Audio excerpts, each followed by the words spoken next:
ये कहानी है दो दोस्तों की जो कि एक छोटे से गांव में रहते थे। एक बार वो दोनों किसी काम से शहर गए और वापस अपने गांव लौट रहे थे। उनके गांव तक पहुंचने के लिए उनको एक घने जंगल से होकर के गुजरना था और जब वो उस जंगल से गुजर रहे थे तो एक दोस्त को प्यास लगी और वो पानी ढूंढने के लिए रास्ता भटक गए।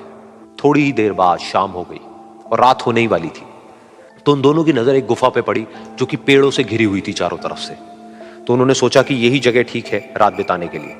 तो दोनों ने कुछ लकड़ियां इकट्ठी करी, उस गुफा के अंदर गए और आग जला करके वहां पे बैठ गए। रात का वक्त था, गुफा के अंदर आग जल रही थी, बाहर बिल्कुल अंधेरा था और कुछ जानवरों की आवाजें आ रही थी। तो उन दोनों में से जो एक दोस्त था वो अंदर ही अंदर डरने लगा, क्योंकि उसने भूत प्रेतों की बहुत कहानियां सुनी थी कि रात के वक्त जंगल में कुछ भयानक आत्माएं भटकती हैं और अगर उनको कोई ऐसा भटका हुआ आदमी मिल जाए तो उसको नहीं छोड़ती। तो जब उसने भूत प्रेतों की बात अपने दोस्त से करी तो उसके दोस्त ने हंसते हुए उससे पूछा, क्या कभी तूने किसी भूत को देखा है? तो उसने कहा, नहीं मैंने तो नहीं देखा, लेकिन मेरे कुछ जान पहचान के लोग हैं जिन्होंने देखा है। तो उसके दोस्त ने उसको समझाने की बहुत कोशिश करी कि यार ऐसी सुनी सुनाई बातों पर विश्वास नहीं करते हैं, अब तू सो जा और मुझे भी सोने दे, मुझे नींद आ रही है। और इतना कह करके उसका दोस्त वहीं पर लेट गया और थोड़ी देर में सो गया। लेकिन वो जो अंदर से डरा हुआ था वो लेट तो गया, लेकिन उसको नींद नहीं आ रही थी। उसको लग रहा था कि शायद यहां पर कहीं कोई है जो छुप करके कहीं से उसको देख रहा है। उस आग की वजह से कुछ परछाइयां बन रही थी वहां पर पत्थरों पर, तो उन परछाइयों को देख करके भी वो डर रहा था। फिर कुछ घंटे तक ऐसे ही चलता रहा। फिर उसके बाद में क्योंकि वो थका हुआ था तो उसको नींद आ गई। लेकिन नींद आने के कुछ देर बाद ही उसको एक सपना आया। सपने में उसको एक बहुत ही भयानक परछाई उसकी तरफ बढ़ती हुई नजर आई। अब जैसे जैसे वो अंदर से डरता चला जा रहा था, वो परछाई उसके और पास आती चली जा रही थी और बड़ी होती चली जा रही थी।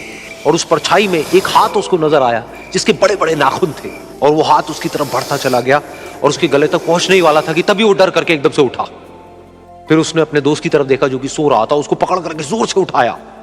फिर उसने अपने दोस्त को बताया कि उसके साथ में क्या हुआ। तो उसका दोस्त फिर हंसने लगा। फिर उसके दोस्त ने उसको कहा, अब अगर दोबारा से तुझे वो परछाई दिखे तो तू वही कहियो जो मैं तुझे कह रहा हूं कहने के लिए, फिर देखते हैं वो परछाई तेरा क्या करती है। तुझे अपने अंदर ही अंदर बोलना है, मैं तुझसे नहीं डरता, सामने आ। तो उसके दोस्त ने वैसा ही किया। थोड़ी देर बाद दोबारा से उसको सपने में वही परछाई नजर आई और वो परछाई धीरे धीरे उसकी तरफ बढ़ने लगी। लेकिन इस बार वो उस परछाई से डरा नहीं, बल्कि अपनी पूरी हिम्मत जुटा करके उसने वही कहा, मैं तुझसे नहीं डरता, सामने आ। मैं तुझसे नहीं डरता, सामने आ। मैं तुझसे नहीं डरता, सामने आ। जैसे जैसे वो ये बोलने लगा, वो परछाई छोटी होने लगी और उससे दूर होने लगी। वो बोलता रहा, वो परछाई छोटी होती रही और धीरे धीरे वो परछाई दिखनी बंद हो गई।